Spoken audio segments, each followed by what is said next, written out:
Waiting on it to start. Okay. Recording started. Hey, Renee. How are you doing?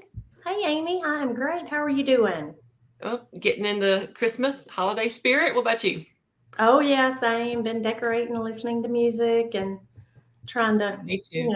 get involved in as much as I can, and watching my movies and all that Yes. fun stuff. Well, what's your favorite Christmas movie? Oh gosh, it's always the little kitty ones. I like the. I always liked Jingle Bells and like the funny. I guess they're not adult movies, but you know what I mean. The funny ones. Yes, yes. No I like specific favorite one, but I like Christmas Vacation. Matter of fact, I got 2 or 3 Christmas Vacation shirts. I do started putting you? one of them on. We watched it the other day, so that's funny. Yes, it's funny every year. It doesn't matter. It's funny every year. Yes. No, word by word. I love the Christmas Timeless movie, movies. yeah. And I'm real picky about what watching new ones. I don't know. I'm just so picky about what I watch. I understand.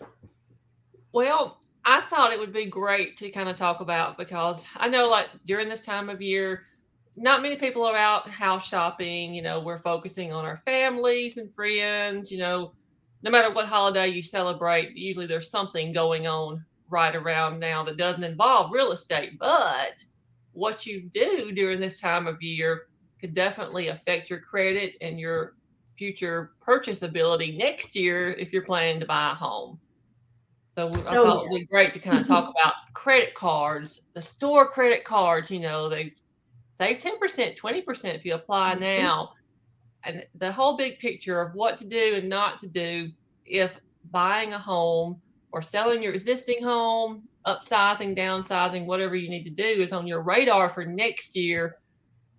You need to be starting now to plan, I think. I try to tell everybody I talk to, even if they say, they're a year off, I always try to go ahead and get them to talk to you about making a plan so that when they're ready or when they think they're ready, that they don't have an unpleasant surprise. Exactly. That's exactly right. I think that's definitely the best plan of action because, things take time. And even if you're a year off, you need a starting point. What do you do? Where do you start? What do you have to do for the next 12 months so that when that time comes, you're ready to buy right then? So most definitely preparing is the way to go. So, uh, I also didn't put my phone on do not disturb. So, tell us about how your credit card balances and such actually affect your credit score. So, let's say let's work off, let's say a $5,000 limit, for example. So, if somebody runs it up, nearly maxes it out, that's going to lower their credit score, correct? Oh, most definitely. Yes. Anytime you have maxed out credit cards, it's definitely going to lower your credit scores. Mm-hmm. Um, your goal should be to keep your balance at 50% or less than your limit on your credit Mm-hmm. cards. Now, to get the absolute best results on your credit score, try to keep it below 30% of the limit, but at Okay. least 50. So yes, that's crucial because especially if you have more than one, because if you max one out and you've got two or three others and then you max those out, that's going to be one hit after another on your credit Mm-hmm. score. And it can be pretty drastic in some cases because on a credit report, there's so many things that come into play when they're scoring it. Mm-hmm. So if you've had a lot of inquiries from maybe, going to Old Navy and they say, oh, open up a credit card and you'll save 25% today. Mm-hmm. Well, that's all great and good, but that, again, all of those things combined together are what make up your scores. So every time you have an inquiry, if you have a lot of inquiries, of course, that's going to ding your score, and Mm-hmm. then you've maxed out one credit card. I've seen that be as much as 30 points. I mean, Wow. so depending on what's Mm-hmm. going on with the rest of your credit, it could be a really big hit to you, to your score. And not only that, the higher the credit card payment, the more that affects your debt to income ratio, which lenders have to keep within guidelines. So, know what you're doing. If you're planning on buying, or if you're in the process of buying right now, lenders have to do a soft pull on your credit prior to closing. So if you've went and opened up, a few credit cards and they're all, maxed out at $5,000 or however much it may be, well, that increases your debt to income, which could very well affect your pre-approval. So So it could just even be be mindful. possible, like let's say somebody went to the department store, opened that card just to get that discount, and they turned around and paid it off. It might not even be showing as paid off on the credit score yet, right? Don't they report like once a month? Correct. You're exactly right. That's exactly right. If you've opened up, new debt at the time we go to pull that soft credit pull right before closing, then you've opened up a new debt. Yes, we have to count that against you. And if it's paid off, that's great. But then we have to take the time, it has to be reported that way. So we would have to get the receipt and have it reported that way on the credit report, which could push out your closing. Because unfortunately, we can do it what we consider rapidly, just meaning it's going to take a lot less than the 30 days it would normally take for it to be reported, 30 to 45. Right. But you're still talking about something that has to be done that could push your closing out until that's done, and then underwriting reviews it again, and you get a clear to close. So anytime you're in a contract and you're actively moving towards a loan closing, no matter what it is, always call and ask before you do it. Always. Yes. That's kind of the rule of thumb. Just always, no matter how minor, just give us a call. It can never hurt to be too careful. Yeah. I think sometimes people are kind of scared to ask these type of questions if they're thinking about doing something, but they shouldn't be, because we all have the same goal to get to the closing table, to get them the house. So, That's right. That's right. if you can wait to do that, whatever you're trying to do, until after closing would definitely be better. Yes. Yes. Most I mean, definitely. I have been on the listing side. This was last year. We'd already done extension one time for this particular buyer. And then I get a call that I guess they had pulled his credit score again. He had run up a credit card and they asked for another extension. And my seller said no. And we Yeah. put the house back on the market. Yeah, it happens. You would be very surprised at how often things like that happen. Just because people just don't realize it, or like you said, they don't think it's going to be reported on the credit bureau until after they've closed. But we do try to make sure people know up front that even though we don't pull another hard pull on your credit in most cases, we still have to do a soft pull just to verify that you have not opened up any debts right close to closing time.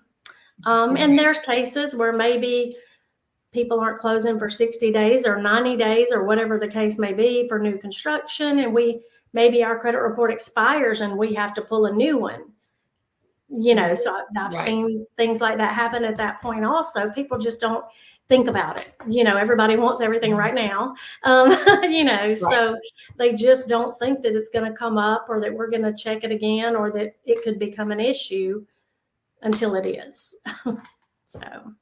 And at this time of year, many of us, myself included, are guilty of, using our credit cards to order a lot off of Amazon, to go do the shopping and all. And like you said, if you try to keep it under 50%, I mean, especially if you're working on, let's say, a first-time home buyer, if you're going to be a first-time home buyer, I mean, you're going to be giving yourself and your family the gift of owning a home next year, if that's what you're looking at doing. And that could be one way to kind of approach the holiday spending, because I know, especially with inflation this year, everything's going to cost more. Ad for videos, background play, and offline play. So satisfying. Sign up for I don't know what that is. I don't either. It's not on I thought it might be on mine, but I don't know. I'm not sure. I don't know, because I didn't click on anything. Me either. Okay. We gotta love technology. Where were we? What were we talking about? I'm sorry. Or what? I think I said something about the looking at it as the gift of home ownership. Most definitely. Well, just like everything else, you have to put your priorities first, but put them in order that's the most important to you. Mm-hmm. And if you're wanting to buy right after the first of the year, definitely something you want to take into consideration, because it's going to hugely impact, or it could hugely impact, how much of a house you qualify for, or if you qualify at all, because your scores could have dropped drastically if you maxed out 3 credit cards. I mean, like I said, I've seen one drop at 30 points or more being maxed out, depending on what other things are going on within the credit report. But credit cards in and of themselves, as far as your credit score, are not a bad thing. You a lot of times you need that to show a good payment history, right? Oh, most definitely. It's not a bad thing. They're evil. It's just at Christmas, everybody's in the spirit and everybody wants to, buy gifts for others. And it's just so easy to swipe that card and you're just happy about being able to give that gift to someone. And you don't think about it until, January. It's easy to do. Been there, done that. It is very easy to do. It's just if you're, again, if buying a house is at the top of your priority list for January, February, and March, and depending on how much you charge, maybe throughout the entire year, just keep that top of mind, because it is definitely a huge part of it. So keeping the balance preferably under 30% of the limit on the card, of course, making on-time payments, and if you have a card that's you've had it for years, it can actually help your credit score. Oh, certainly.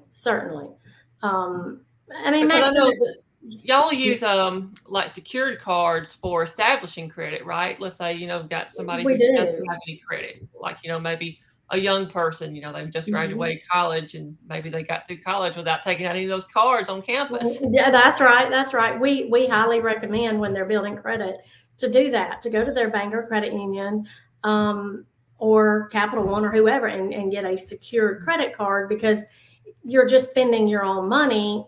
It's just that they report it to the credit bureaus. So that helps you to build credit. But I do still tell people the same thing when it comes to those limits, because on the credit report, it is a credit card, so you still don't want to max that out either. So always be mindful of what the limit is on any kind of card that you have.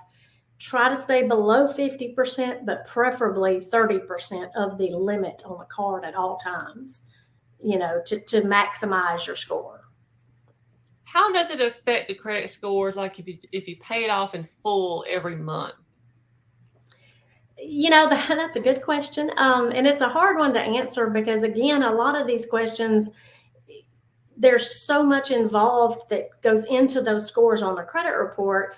If you've got other loans and you've got excellent payments and you've got well-established credit history for years and never had a late payment, in that case, if you use it and pay it off every month, that's great, because you've got all the pieces to that puzzle to maximize your score. But if you're just building credit, you're starting over or just starting, and you do that, it's hard for them to get a true or picture of your pay history, because they're looking for payment history, payment consistency.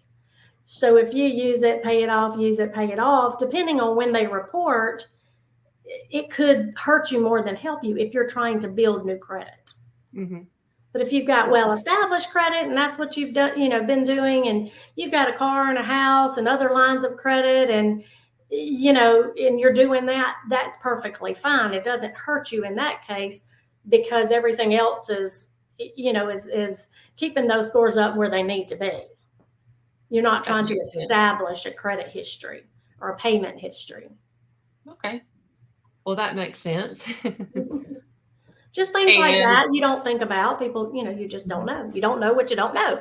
So, and like you mentioned earlier about the debt to income ratio, lenders use the minimum payment. And of course, maybe you're paying actually more than that on the credit card. or if you're paying it off, but they're going to use the minimum payment amount. And so if you have a whole bunch of little cards, it could add up. Oh, it does add up for sure, for sure. All of that affects the amount that you will qualify for sure. Well, can you think of anything else we need to talk about holidays? We talked about the store cards and just credit cards in general. And, like we said, if you're thinking about next year, even if you're a year off, I always say, give Renee a call because you're more than happy to talk to them to help them make that plan. For sure, for sure.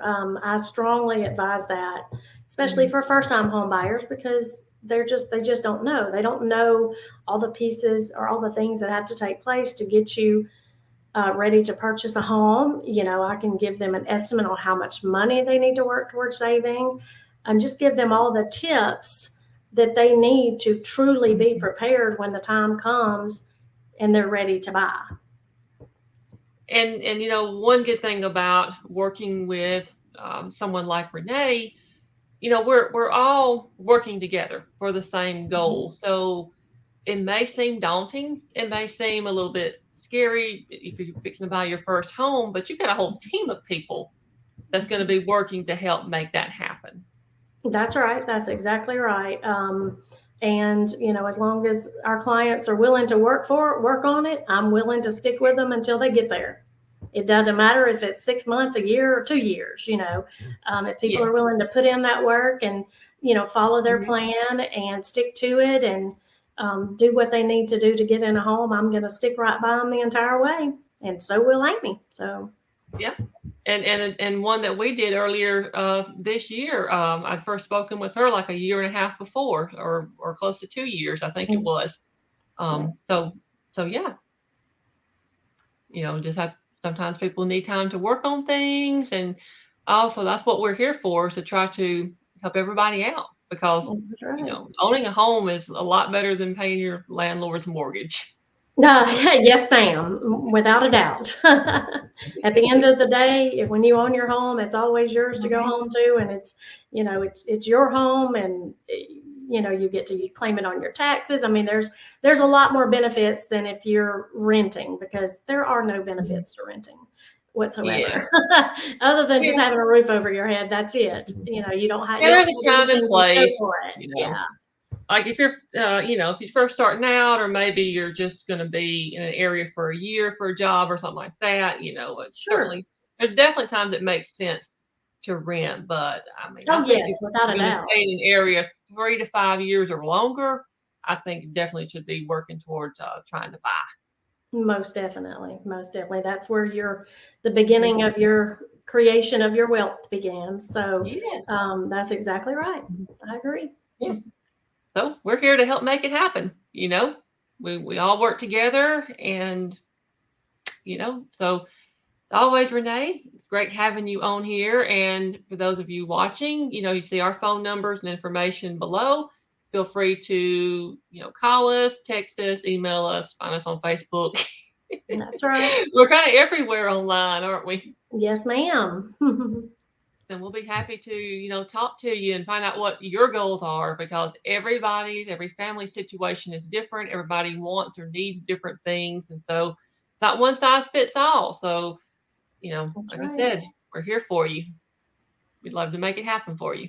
That's right. All right. So I think that about wraps it up, and hope everybody has a wonderful Christmas, holiday. You too, Renee, you and your family. Thank you. You as well, Amy. All right. Well, hope we'll talk again soon. Sounds good. Thank you.